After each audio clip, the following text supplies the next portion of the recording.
In the last few lectures, we've learned how to pick the stocks of established companies that have solid financial statements, long track records of paying dividends, and healthy earnings. But one of the most exciting types of stocks comes from companies that don't have any of those things, companies that are about to have their initial public offerings or IPOs. Even though the dot-com bubble showed the downside to being overly optimistic about high-tech startup companies, investors still get very excited about the possibility of becoming a shareholder in the next Amazon or Google, and they'll go to great lengths to be one of the lucky ones who buys into these firms at or even before the IPO. When you think that these days only about 100 IPOs come to market in the US in an average year, it's not surprising that people are competing harder than ever to invest in them. But let's take a step back for a second and ask whether it's really worth all the hassle to try to participate in IPOs. People tell a lot of stories about the money to be made in IPOs, but the facts about who really makes the money and what that means for individual investors will surprise you. In addition, not every company is going to be the next Google. Many turn out to be the next Pets.com. Never heard of them? Well, exactly. They were the poster child of the dot-com bubble. The only thing that remains of the company today is the sock puppet that was their spokesperson. In this lecture, we're going to sort out fact from legend about IPOs, so you can make up your own mind if you want to pursue them. And we'll also take a look at valuing the high-tech startup companies that generate the most interest from IPO investors. The initial public offering, or IPO, marks the transition from being a privately held company that only 500 or fewer people can own to becoming a publicly held company that literally anyone can own a part of. In order to make this transition, a company must write a prospectus for a public offering and have this prospectus approved by the SEC. Once the SEC approves the prospectus, the firm has permission to solicit investors to buy the shares that it's going to offer in the IPO. It's important to understand the details of how IPOs work because so many of the positive and negative aspects of IPOs are the result of the particular way that most of them are conducted. So let's take a closer look at the process. In most IPOs, the company hires an investment bank to underwrite the public offering of stock. What this means is that on the day of the IPO, the company literally sells the entire public offering to the investment bank. And then the investment bank turns around and sells the shares to the general public. So the investment bank, or banks that underwrite the IPO, are really in charge of distributing the shares. It's important to realize that when they underwrite IPOs, investment banks are taking on a big risk.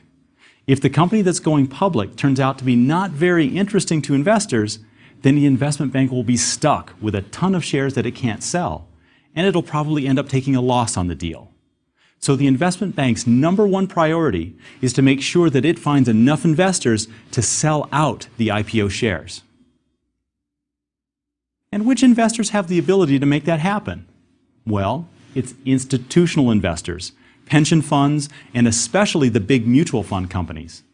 If they choose to participate in an IPO, the shares will be fully subscribed and the IPO will be a success. But if they don't, the investment bank may call off the whole IPO or at least scale it back severely. So the institutional investors have market power in the IPO process, and they use it. Before each underwritten IPO, the investment bank contacts big institutional investors, called a roadshow, and it asks them about their interest in the IPO. The investment bank says, if we price the shares at $20 a share, how many would you like to buy? What if we price the shares at $25? And so on. Basically, the investment bank is building up a demand curve for the company's shares. This process is called building an IPO book, or simply book building. The institutional investors use their market power by understating their true interest in the IPO. That is, they underbid. They want to hold the IPO price down because this will increase the chance that any shares they buy will increase in value after the company's shares start trading. And because the mutual funds and other institutions make up such a large fraction of the demand for shares, they almost always succeed in holding the IPO price down. Well, you're probably familiar with the result of this behavior, the famous first day pop, as it's called, in which the price of the firm's shares rise by 10% or more on the first day of market trading. The IPO pop is actually the result of the systematic underpricing of IPO shares.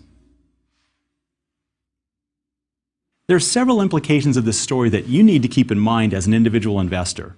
First, the investment banks control who gets the shares of hot IPOs, and they use those shares to reward their best retail customers. The best customers are the people who generate big profits for the investment banks by maintaining large brokerage accounts, buying high commission investment products, and trading a lot. This means that it's really tough, if not almost impossible, for the average individual investor to get an allocation of a popular IPO from a brokerage firm.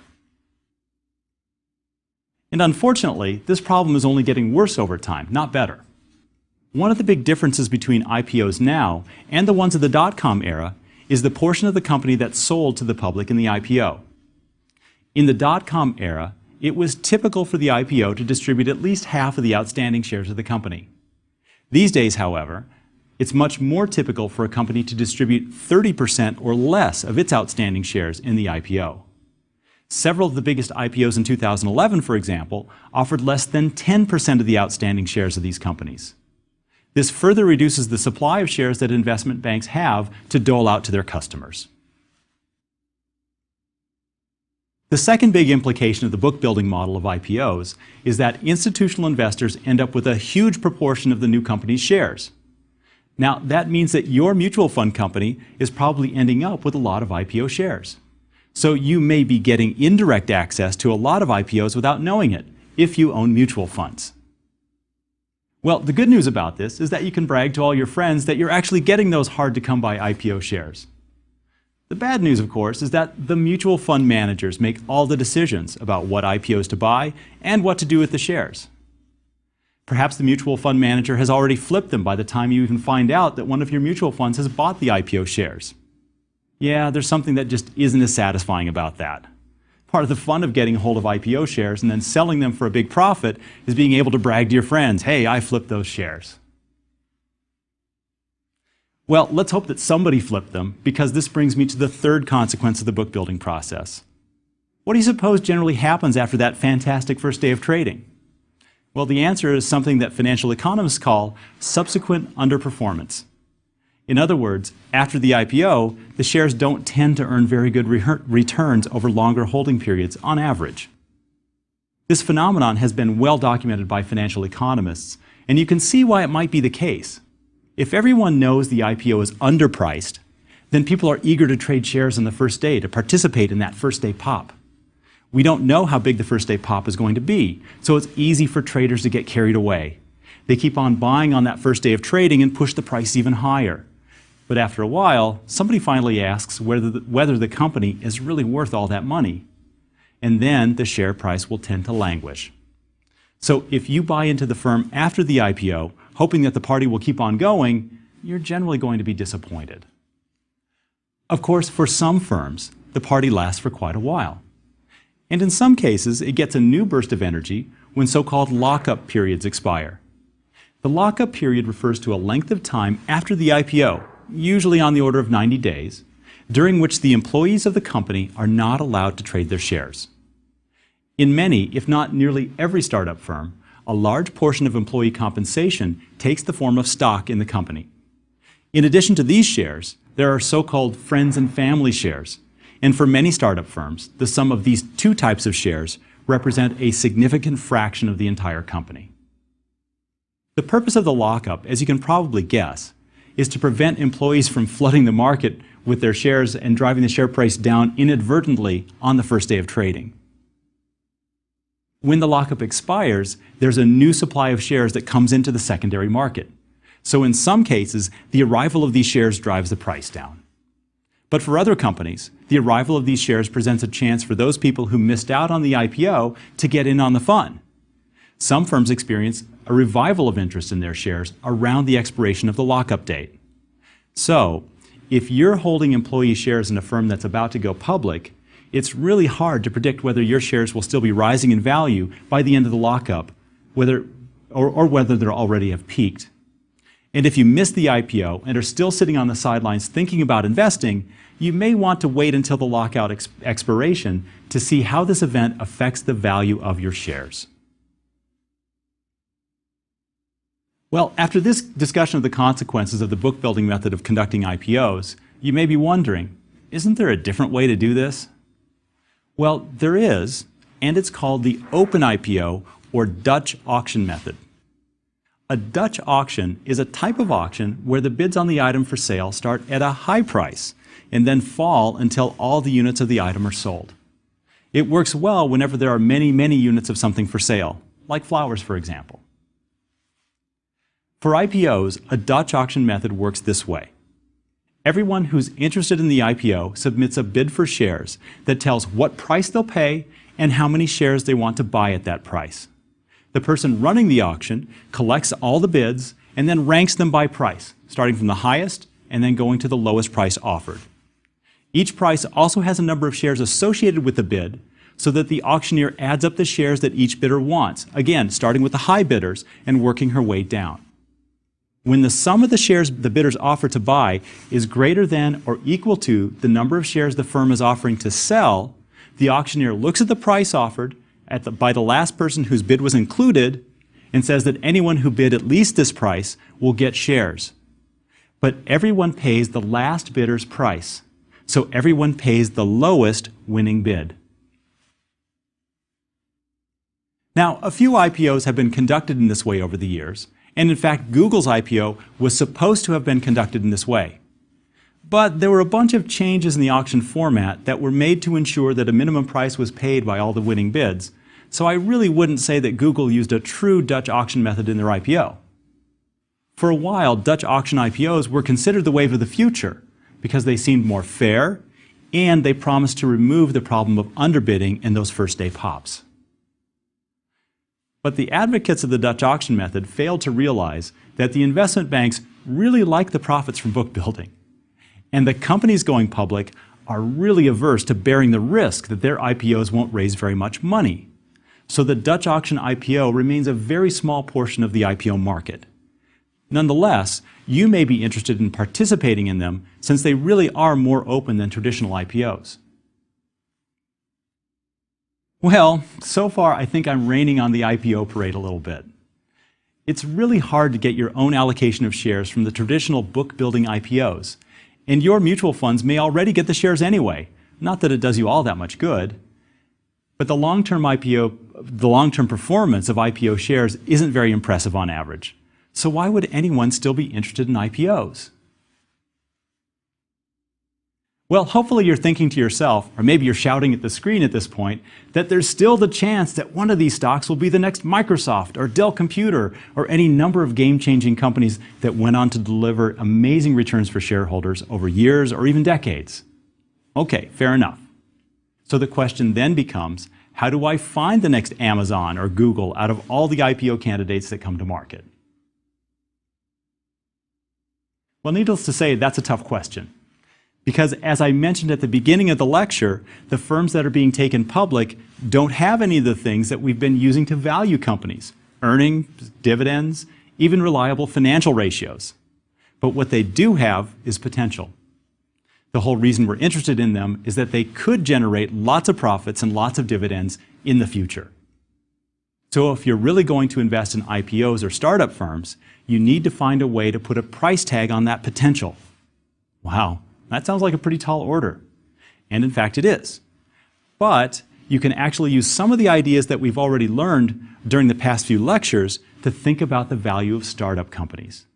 You have to adapt them to the special circumstances that characterize these young, high-growth, high-risk firms, though. That's what we'll learn about now. The big secret of trying to put a value on a startup company is to project into the future and work backwards. In the future, one of several things can happen to this company. First, it could be wildly successful and dominate the market. Second, it could survive and be minimally to moderately successful, but nothing really special. And finally, the company could just go belly up. Now, what I've done here is to use a common technique in finance known as scenario analysis. In scenario analysis, we simplify a terribly complex future down to just a few possibilities that we regard as the most likely ones. Each scenario is going to imply a different value for the company. Then we choose a probability for each scenario, which should reflect our best guess about how likely each scenario really is. To get the value of the company today, I multiply the value of the company in each scenario by the probability of that scenario and then add all these values up. So the real skill required to value a startup company is the ability to put together scenarios that are as realistic as you can make them, yet simple enough so that you can easily work with them. And in order to construct these scenarios, you need to do your homework so that you can put numbers on these scenarios. For example, you need to be able to think about things like the size of the market, the profit potential of the market share of the firm, and so on. You'll have to make a lot of assumptions, but that's simply how this works. Everyone who's going to get a handle on the value of a startup company has to make their own set of assumptions. Well, to make this whole process more concrete, let me show you a valuation exercise I did for Skype back in 2005. That's when Skype was acquired by eBay for $2.6 billion. At the time, Skype was the main pioneer in the world of VoIP, which stands for Voice over Internet Protocol, and millions of people were already using Skype's products. But in 2005, the company was still making losses. In fact, its first operating profit wasn't even expected until 2007. So how could Skype be worth $2.6 billion back then? Well, I used scenario analysis to try to find out.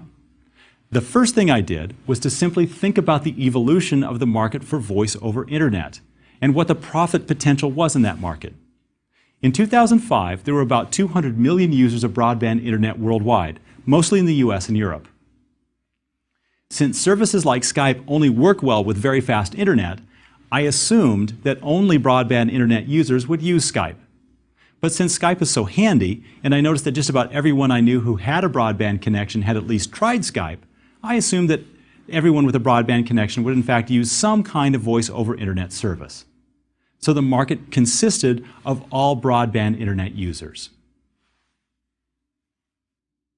Next, I projected the market out into the future. I thought that by the end of 2015, there'd be about 1 billion users of broadband internet worldwide. Two things really made me choose the number 1 billion. Well, besides the fact that it's a nice big round number. First, I thought that broadband penetration would grow very quickly over the coming decade after 2005, especially in developed countries. But I noticed that in other developing countries, a lot of their communication development was taking place in terms of mobile phones, not computers. So that made me not want to push the number of broadband subscribers into the billions, but to leave it at 1 billion. After the year 2015, I assumed that the number of broadband subscribers would continue to grow at about the general rate of population growth, which is about 3%. So there's the size of the market. 200 million now, rising to 1 billion over 10 years, and then growing at a much slower rate of 3% thereafter. Next, I thought about the profit potential of this market. In 2005, I found a statistic that Skype was earning less than $2 per user per year, mostly because the predominant users of Skype were individuals. Individuals mostly use Skype for computer-to-computer calls, which are free, and only occasionally for calls to mobile phones and landlines, which are the services that you have to pay for. So I assumed that this $2 per user per year number was valid for all voice over internet users at the time. In addition, I also assumed that this number would grow over the next decade. It would grow because first, companies like Skype would try to get more businesses to replace their traditional phone services with voice over internet, which would generate higher revenues per user. Second, I also thought that any company in the VoIP business would simply become more clever at inducing individuals to use more services that they'd have to pay for.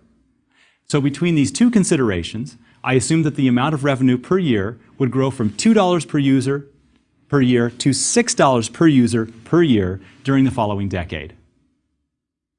Since the average cost of providing voice over internet services was minimal, that's one of those great features about the internet economy, by the way, I assumed that all revenues more or less went right to the bottom line. In other words, I assumed that even after figuring in the cost of producing the services, VoIP companies would be making annual profits of about $6 per user per year. Well, with all those assumptions, I have my projection of the profits at stake. The global profit pie for voice over internet in 2005 was a measly $400 million. That's 200 million users times $2 per user per year. But this would grow to a $6 billion market in a decade. That's 1 billion users times $6 per user per year. And I assumed that the growth over that decade was more or less constant. Well, now comes the scenario analysis part. How much of that global profit pie was Skype going to claim? Well, I laid out 3 basic scenarios. In the first one, Skype became the dominant firm in voice over internet and claimed 80% of the market. So that means that Skype earned $4.8 billion per year by the end of 2015. Again, that's 80% of that $6 billion market. In the second scenario, I imagined that other big telecom or internet or even software firms could easily jump into this market and compete actively with Skype. In a strongly contested market, I figured that Skype would have a first mover advantage, but that would make it a big player, but not dominant. So I thought a 35% market share would reflect that. That would mean Skype would earn $2.1 billion in 2015 in this scenario. And finally, I thought that it's entirely possible that Skype would fade to being a bit player in this market who earn next to nothing. I used to call that the Netscape scenario until people started asking me, who's Netscape? Another reason why Skype could fold is that some technological innovation could come along that makes the entire market go away. Or the market could become completely commoditized, meaning that prices on the premium services all drop down to near zero, or at least down to their cost of production, which would leave no profits for anyone. So now I have my 3 scenarios. How much would Skype be worth in each scenario? Well, we can calculate this in 2 ways based on what we've learned in previous lectures. One way is to use the dividend discount model, treating all of Skype's earnings like one big dividend. Remember that the dividend discount model says that the value of a company's stock is given by that formula D over R minus G, where D is the dividend, little r is the discount rate, and little g is the growth rate of dividends. Here, I'm using the total value of earnings for D so I can value the entire company at once. I assumed a discount rate, which is the R in the formula, of 20% for Skype. This reflects the really high risk of the firm. I assumed a growth rate of 3% after 2015, which is the G in the formula. So in the market domination scenario, the good one, Skype earns $4.8 billion per year, growing at 3%, and I discount that at 20% per year. The DDM formula then is 4.8 divided by the quantity 20% minus 3%, which gives $28.24 billion as of the year 2015. Now, if Skype only earns $2.1 billion as one of a few big players, we can apply the DDM formula to this and get 2.1 divided by the quantity 20% minus 3%, which gives us $12.35 billion, again as of the year 2015. And of course, in the third scenario, Skype becomes nothing more than a pleasant memory, unfortunately worth 0 by 2015. Well, those are the scenarios, and I assigned probabilities to each one of them like this. First, I thought Skype had such a big lead on other firms that there was a 30% chance of market domination. On the other hand, the large number of possible competitors and the low costs of entering the market made me think that there was about a 50% chance that Skype would be only one of a few major players in this market. And finally, I thought that there was also a non-trivial chance, about 20%, that Skype or the entire market could crash and burn. Notice that my probabilities, 30%, 50%, 20%, all sum up to 100, so I'm okay there. These probabilities are subjective, of course, because I was simply making my best guesses at the time.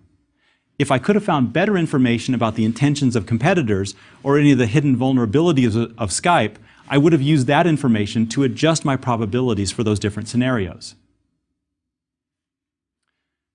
Well, now we can find the value of Skype as of 2015 by multiplying the value of Skype in each scenario by the probability I assign to each scenario. Now remember, my calculations implied that Skype would be worth $28.24 billion with a probability of 30% in the market domination scenario. It would be worth $12.35 billion with a probability of 50% in the market sharing scenario. And it would be worth 0 with probability of 20% in the bust scenario. When I do the multiplication and add the products up, I get that Skype's value in 2015 would be, drumroll please, $14.65 billion. Well, that's as of 2015, so I needed to put that back in 2005's terms. I do that by discounting this $14.65 billion price tag 10 years, back to 2005. I picked a high discount rate, that 20%, which implies that $1 in 2015 is only worth about 1/6 as much in 2005. So the price that I calculated as of 2005 was about 1/6 of $14.65 billion, or $2.35 billion. Now remember, eBay paid $2.6 billion for Skype in 2005. So did eBay get a bargain?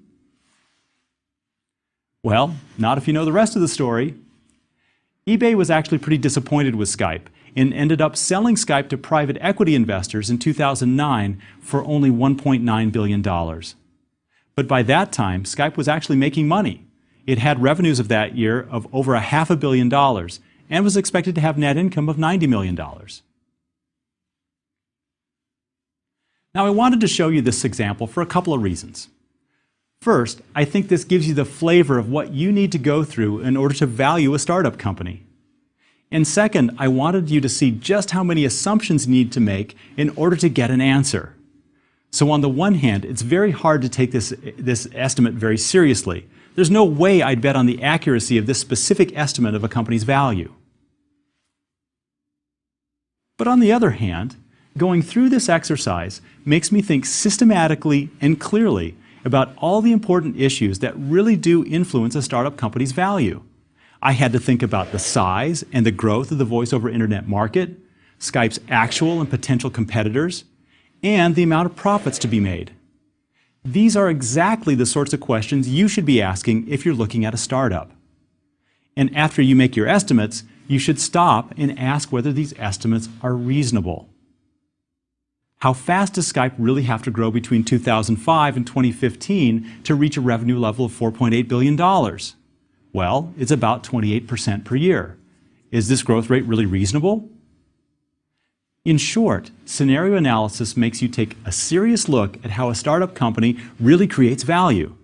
If you can better understand how a startup firm intends to create and maintain value, then you're in a much better position to decide whether you want to buy into their story. And at the end of the day, it's more about whether you buy into a startup firm's long-term value creation story and their ability to realize it than the specific numbers. Remember, when venture capitalists decide who they want to back, the quality of a company's management is at least as important as the company's products and ideas. Well, I hope I haven't spoiled the fun of trying to get in on some hot IPOs. But I really do think that in most cases, it's not worth the effort to pursue them. The exception would be if you have the chance to participate in some Dutch auction IPOs where you do your homework on the firm and you're able to name the price that you'd want to pay for the shares. One final thing I hope you've realized over the course of this lecture is that if a firm is the next Google, it will still be the next Google 6 months after the IPO. In other words, a great startup company is simply a great company that's out there creating value for shareholders. If you focus on finding those types of firms, perhaps by using the scenario analysis that we've learned, then you'll have plenty of time to identify them after the IPO and still enjoy great returns.